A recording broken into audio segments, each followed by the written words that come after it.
Hey everyone, welcome back and thanks for tuning in. I'm Jason Wehrli, and today we've got another update on the LB7 Shorty shop drag truck.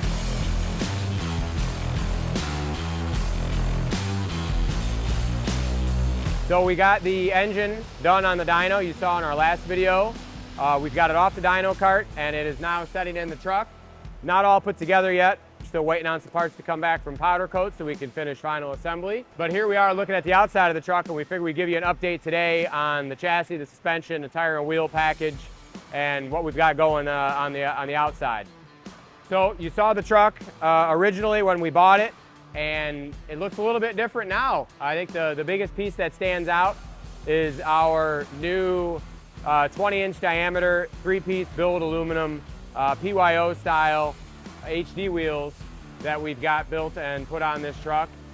These things are pretty cool. We're pretty excited for them and pretty excited to release them too. So we've got a set of Toyo tires for the front and back of this truck. We've got a skinny up front on a 7-inch wide rim in the front, and we've got a 12-inch wide rim in the rear. And both of them are tucked in really nice, so it's a really sleek looking setup. On the rear axle of the truck, we had DHD help us out with their billet spool and 38 spline axle kit. So you can see on that rear drive flange, we got the nice billet aluminum DHD drive flange cap. The truck previously had factory axle shafts and just a basic locker in it. And going to the drag strip and running this thing repeatedly and doing the sick week events, we didn't want to have any opportunity for a silly component that should have been upgraded to fail on us. And those factory axle shafts are one of those items that would be prone to failure sooner or later. So one of our biggest goals was to save 500 to 600 pounds on this whole truck overall from when it came in to once we get it into race trim. So one of the first things we can do on these HD trucks is the lightweight brake kit. So we've got a Wilwood 6-piston caliper on the front with a billet aluminum floating rotor assembly system. The next thing we did on the front of the truck that was a massive savings, probably one of the biggest weight savings on the whole project, was eliminating the torsion bar style suspension. So the torsion bar system on these trucks is a long solid steel, very heavy torsion bar that runs from the lower control arm to a cross member back by the transmission. So eliminating that torsion bar system, we get rid of the cross member and both of these heavy solid steel torsion bars. Several hundred pounds of weight savings, eliminating all that stuff. And then what we do is go to a custom coilover style front shock. So we've got a custom AFCO that's been valved and spec'd by Menser Motorsports. That's all set up for the weight bias of the truck and front and rear axle weight, and depending on what style of tire we're running on the rear. So we've got a coilover shock mount that we welded on the front, and we've got a bolt-on style mount at the bottom. And we're able to eliminate that whole torsion bar suspension system with the coilover package. So that's a ton of weight savings on the front of the truck. We've got a fiberglass front bumper that we're hoping to have in time to get installed on this truck to eliminate the factory steel bumper. A lot of the turbo system is removed right now in preparation of powder coat and engine install, but you can get a glimpse there at our new billet aluminum LB7 valve covers. So we've been working on these LB7 valve covers for quite some time. We've had them in testing on a few trucks, and we're gonna have our latest and greatest version on our race truck here on display, and these will be getting released to the marketplace very soon here. So we're super excited to get those billet valve covers for the LB7 release. You can also see our billet exhaust manifolds there. Another thing that we did on this truck, which is a little uncommon and not completely necessary, but we needed to upgrade the factory components anyway, so we decided to do it, is originally this truck is an 01, but the previous owner did the front clip upgrade to an LBZ style front end. So he has an LBZ style core support and grill and all those accessories. The truck needed a new radiator and it had an old aftermarket intercooler, so we decided to upgrade, update and replace all those items.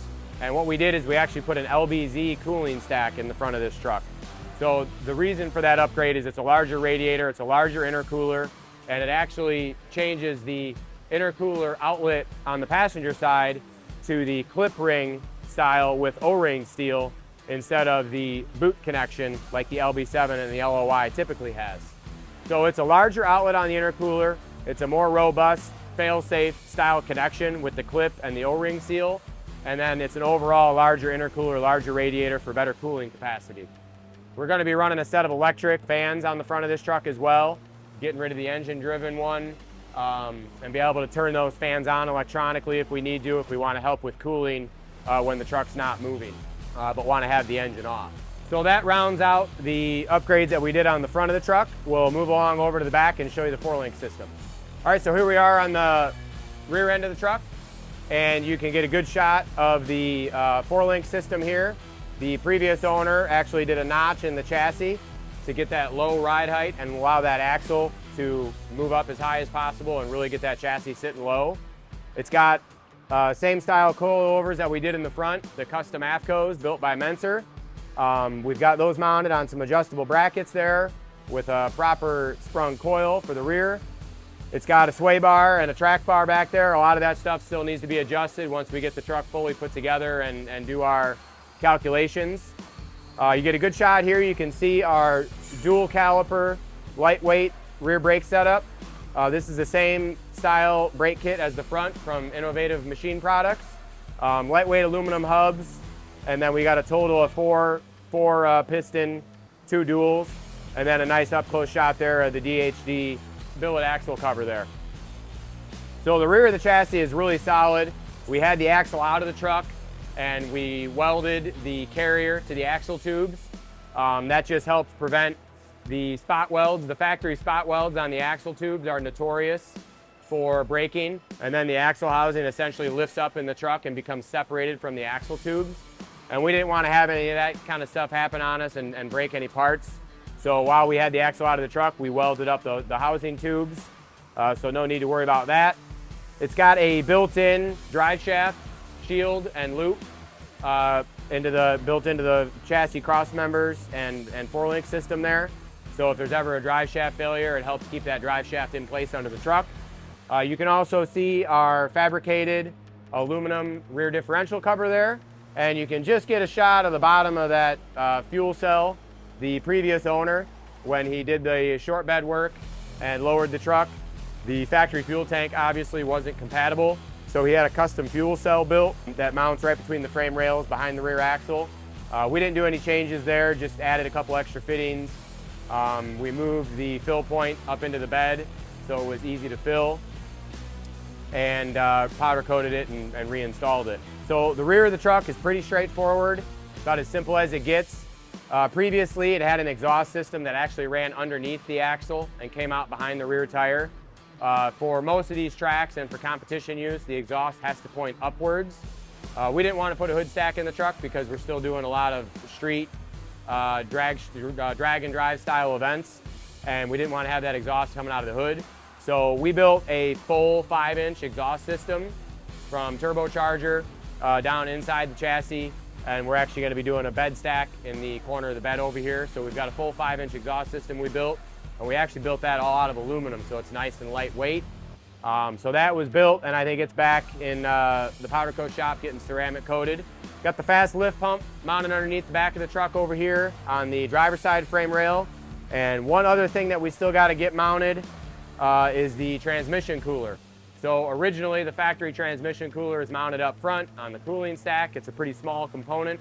We've got a nice aftermarket large trans cooler with an electric fan, and we're going to be mounting that behind the cab underneath the chassis, and we'll have an electric fan on there to help cool it. One other item that I forgot to touch on while we were talking about the front and the engine bay is we've got these nice locking style transmission oil dipstick and engine oil dipstick that we will be installing, which is another requirement for most tracks that you're drag racing at, is to have oil dipsticks that are locking. So if there's any sort of failure, you don't got to worry about dipsticks popping out and blowing oil everywhere. Obviously, we got an oil catch can for the transmission and the engine, safety blanket that goes around the transmission, all of the standard safety features that are necessary for competition at the drag strip. Thanks a lot for watching and tuning in to our updates on our LB7 Shorty drag truck. We'll see you later.